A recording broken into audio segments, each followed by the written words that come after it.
네, 많은 사람들은 부자들의 삶을 동경하고 궁금해하죠. 특히 이렇게 경기가 어려울 때는 더욱 그런 것 같습니다. 오늘은 부자들의 특징을 들여다볼 기회를 마련했습니다.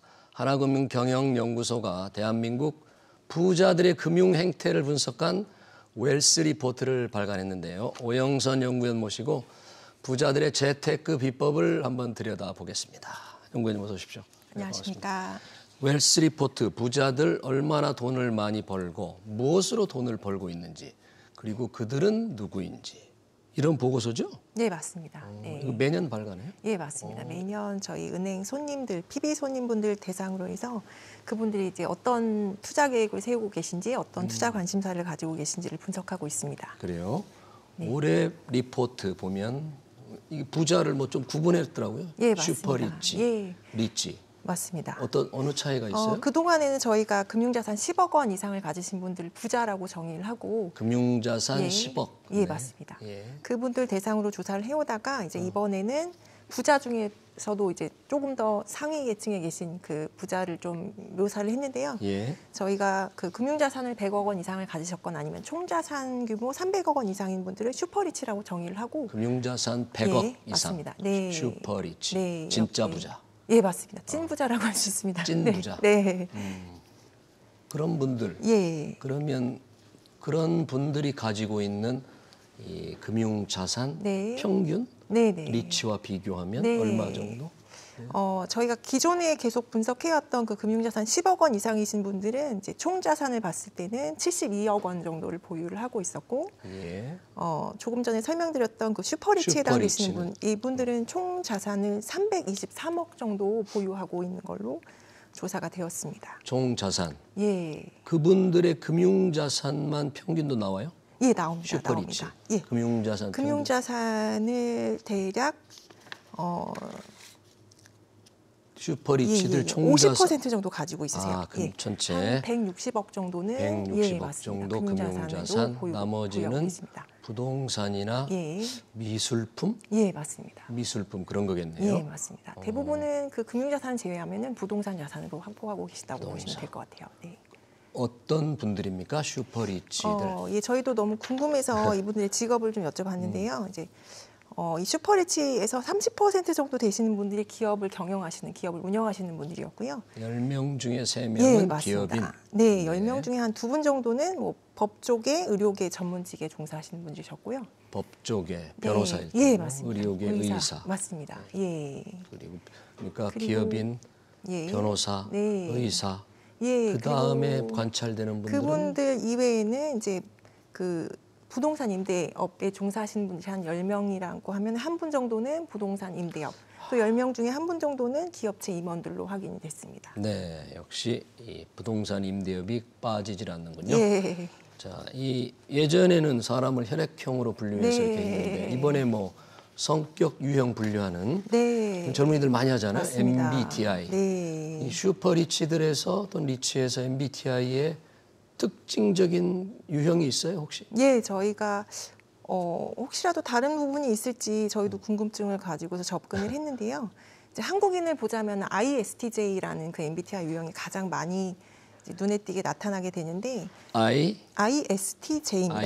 ISTJ에 해당되시는 분들은 이제 보통 현실주의자라고 해서 좀 조용하시고 신중하고 또 좀 책임감이 강한 분들을 걷게 되는데요. 네. 저희가 금융자산 규모별로 이제 어떤 MBTI를 많이 가지고 계신지를 살펴봤을 때 금융자산 규모별로. 예, 맞습니다. 예. 금융자산 규모가 커지면 커질수록 그 I에 해당되는 뭐 내향적이고 S에 해당되는 그 감각형을 가지신 분들의 비율은 좀 작은 편으로 확인이 됐고요. 예. 이제 T, J, 뭐 이성적이고 계획적인 성향을 가지신 분들의 비율이 좀 높아지는 걸로 확인이 됐습니다. 금융자산이 많을수록 이성적이고 계획적이라는 계획적이다. 거죠. 예. 아무래도 이제 금융자산 관리가 뭐 한꺼번에 이루어지는 게 아니라 좀 차곡차곡 계획적으로 이루어져야지 네. 그 성과를 달성할 수 있다는 점 때문에 좀 그렇게 나타난 것 같고요. 네. 특징적이었던 거는 그 슈퍼리치에 있는 분들 중에서 MBTI를 보면은 그 ESTJ형이 가장 많이 이제 눈에 띄게 많이 나타났는데요. ESTJ. 예, ESTJ. 이분들은 이제 조금 지도자형, 경영자형 이제 이런 식으로 묘사가 되고 있고 대중들로 보자면 ESTJ 비율이 8.5%밖에 나오지 않는데 네. 슈퍼리치를 살펴보면은 거의 뭐 3배 이상, 뭐 26.8%까지 비율이 나오고 있어서 슈퍼리치에서는 예, 조금 3배 특징적이 이상. 있습니다. 예, 이분들은 일반에서는 ESTJ가 8.5%인데 예, 좀 적습니다. 이분들은 조금 굉장히 추진력이 있고 실행력이 강하신 분들로 묘사가 되는데 네. 실제로도 이제 은행 PB분들 말씀드려보면은 예. 슈퍼리치들은 굉장히 그 빠르게 움직이시고 결단력 있게 행동하시고 네. 추진력이 있다는 말씀들을 많이 네. 해주고 계십니다. 좋은 건 다 가지고 있네요. 예, 맞습니다. 자, 슈퍼리치와 리치의 자산 구성. 예. 다시 한번 어떻게 어떤 네. 자산을 확보하고 있습니까? 제가 아까 슈퍼리치가 가지고 있는 총 자산이 323억 정도 된다고 예. 말씀을 드렸고 금융자산이 그 중에 절반을 차지한다고 말씀을 드렸는데요. 이제 예. 부동산은 그 나머지 중에서 이제 대부분 이제 부동산 자산을 가지고 있고 뭐 기타 회원권이나 기금속이나 뭐 예술품 같은 경우에는 전체 자산 중에서 2% 정도를 차지하는 걸로 확인이 됐습니다. 네. 조금 더 들여다봐서 금융자산을 좀 더 살펴보면요. 네, 금융자산의 구성이랄까? 예, 슈퍼리치 분들은 리치 분들보다 훨씬 더 그 예금이랑 현금을 보유하신 비중이 컸어요. 이분들은 금융자산 중에서 한 60% 정도를 현금 예금으로 가지고 계셨고 안전한 자산을 선호하시나? 예, 슈퍼리치들은 예, 현금과 예금. 예, 맞습니다. 그리고 이제 리치는 반면에 뭐 그보단 조금 비율이 작습니다. 이제 금융자산 중에서 47% 정도를 현금이랑 예금으로 가지고 계셨고요. 그리고 이제 공통점이 이제 주식은 한 16% 정도, 뭐 슈퍼리치랑 리치랑 이제 두 그룹 모두 16% 정도를 가지고 있었고요. 네. 예, 이제 보험연금이랑 펀드 신탁 비중이 약간씩 다르게 나타났는데 리치에 해당되는 분들은 보험연금 비중이 15%, 펀드 신탁이 14% 정도 되셨는데 네. 슈퍼리치 같은 경우에는 보험연금이 이제 9% 정도로 그보다는 좀 낮았고요. 펀드 신탁 비율도 8% 정도 됐습니다. 채권을 보유하고 있는 비중도 슈퍼리치, 리치가 조금 비슷하게 나타났습니다. 저 슈퍼리치의 금융자산 구성 변화를 보니까 예, 원래 저런 게 아니고 예, 맞습니다. 작년에 주가가 좀 네. 떨어지고 좀 안전자산으로 선호하다 맞습니다. 보니까 맞습니다. 저렇게 예, 바뀐 거 아닐까요? 그렇습니다. 결과적으로는 예, 결과적으로는 이제 이분들이 그 자산의 변동성을 좀 줄이신 것 같아요. 자산에서는 불확실성에 주식을 대비해서 팔고 예, 재빨리 현금, 예금으로 기축하고 갈아탔다. 계셨고. 그런 예, 거죠. 맞습니다. 네. 예금 비중이 높으니까. 네. 그러면 저분들 또 주식 투자로 작년에 손해를 많이 봤을까요? 예, 뭐 보신 분들도 계시고 예. 또 그렇지 않으신 분들도 있는데 이제 어쨌든 전년 대비 작년에 이제 자산 규모가 많이 축소가 된 모습을 보였는데 자산이 줄어들었다. 예, 예. 부동산 가격이 조금 내려앉은 부분 때문에 자산 규모가 좀 작아졌다고 볼 수가 있고요. 예.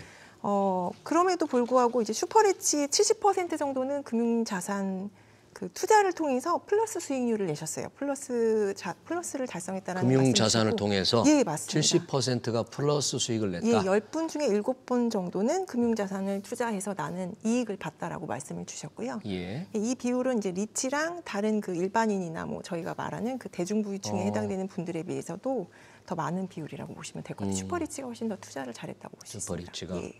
그럼 그분들이 지금 현재 순간에 네. 가장 투자하고 싶어 한다든지 네. 돈이 가장 될 거라고 생각하는 거는 뭐를 꼽고 있던가요?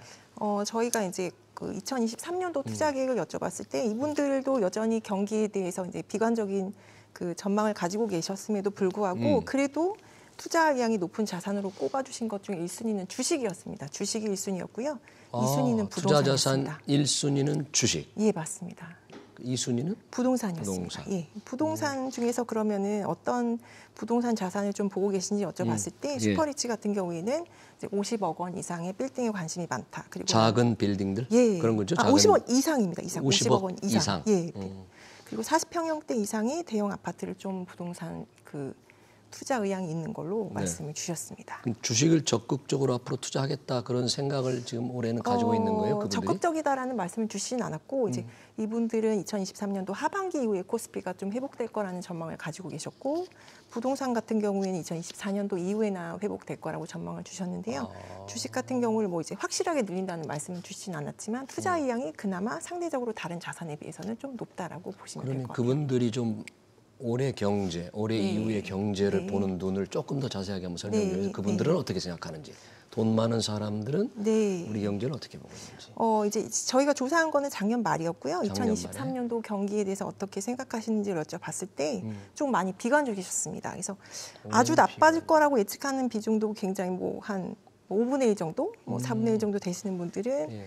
이제 조금 더 나빠질 거라는 식으로 전망을 하셨고요. 이제 어쨌든 주식을 더 선호한다라는 거는 이제 이 시점에서 다른 자산에 비해서는 그래도 주식을 좀 투자하겠다라는 의향을 많이 보인 걸로 그래도 확인이 됐고요. 주식에 대한 예, 관심이 많더라. 맞습니다. 네. 주식, 그다음 부동산. 네. 네. 이 슈퍼리치 연구하면서 네. 일반인과 다른 점을 많이 좀 발견한 게 있나요?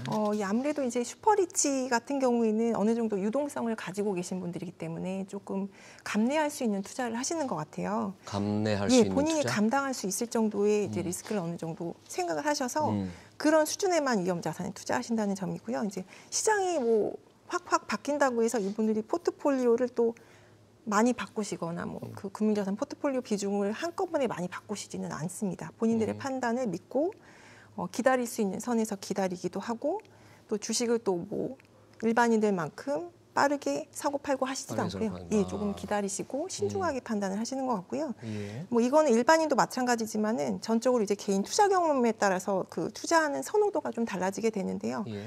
뭐 어떤 특정 자산에 대해서 투자를 실패한 적이 있으면은 그런 투자는 이제 꺼리시는 거고 또 반면에 어떤 자산으로 부를 증식하는 데 좀 성공한 경험이 있으면 그 자산에 대해서 굉장히 좀 적극적인 투자자가 되시는데요. 뭐 예를 들면 주식을 이제 직접 매매를 해서 성공하신 경험이 있으신 분들 경우에는 뭐 주식부터 비상장 주식까지 위험을 안고 투자하는 데 좀 꺼리낌이 없으신 편이고요. 또 제가 아까 기업 경영자분들이 많다고 하셨는데 네, 한 30% 이분들은 정도? 예, 뭐 특정 산업이나 뭐 특정 영역에 대해서 전문적인 지식을 가지신 분들이기 때문에 또 그런 영역에 대해서 좀 투자 가능성이 높다고 판단을 하시면은 좀 베팅을 하시는 편이라고 보실 수 있을 것 같아요. 그 30% 기업 경영자가 뭐 예. 금융인 쪽인가요? 특별한 그거는 선을- 저희가 확인이 그건 되지는 확인이 안 않았습니다. 됩니까? 예, 30% 맞습니다. 정도가. 예. 그리고 이분들 특징은 또 네트워크를 통해서 정보 습득이 좀 많으시기 때문에 일반인들보다는 좀 정보량이 많으신 것 같아요. 주변에 또 좋은 분들이 많이 예, 확보하고 맞습니다. 있다. 네. 이분들도 뭐 많은 어려운 과정을 겪잖아요. 예, 뭐 글로벌 맞습니다. 금융위기 같은 예. 거. 그런 금융위기 과정을 겪을 때 극복하는 방법 뭐 혹시 예. 그런 것들에서 조금 새로운 특징적인 게 좀 관찰이 예, 됩니까? 조금 전에도 뭐 비슷한 설명을 드렸는데요. 이제 글로벌 금융위기도 겪으셨고 팬데믹 초기에도 마찬가지였는데 굉장히 그 경기 불확실성이 큰 시기에는 그 자산 변동성을 줄이십니다. 현금 예금을 얼른 이제 확보하시는 편이세요. 경기 변동성이 클 때 예, 자산 가격의 변동성을 변동성도 줄인다. 줄이시고 그렇게 일차적으로는 이제 유동성을 확보해 두시고 그렇지만 이제 이분들은 이제 경험상 위기가 지속되지 않는다, 영속되지 않는다는 점을 알고 계시거든요. 그래서 본인이 경험한 바에 의해서 이제 좀 그에 대한 촉이 어느 정도 형성이 돼 있으신 분들이 유동성을 확보했다가 그래도 투자 기회를 계속 탐색하셨다가 예. 이게 맞는 투자 기회다라고 생각을 하시고 확신을 가지시면 크게 자산 포트폴리오 조정을 하신다든지 좀 자산 구성을 어쨌든 바꾸셔서 적극적으로 투자를 하시고 실제로 다른 분들에 비해서는 더 높은 성과를 높이는 점을 확인할 수가 있었습니다. 네, 잘 알겠습니다. 네. 부자들의 금융 행태 잘 들었습니다. 하나금융 웰스 리포트를 발간한 하나금융 경영연구소 오영선 연구원이었습니다. 위원님 고맙습니다. 네, 감사합니다.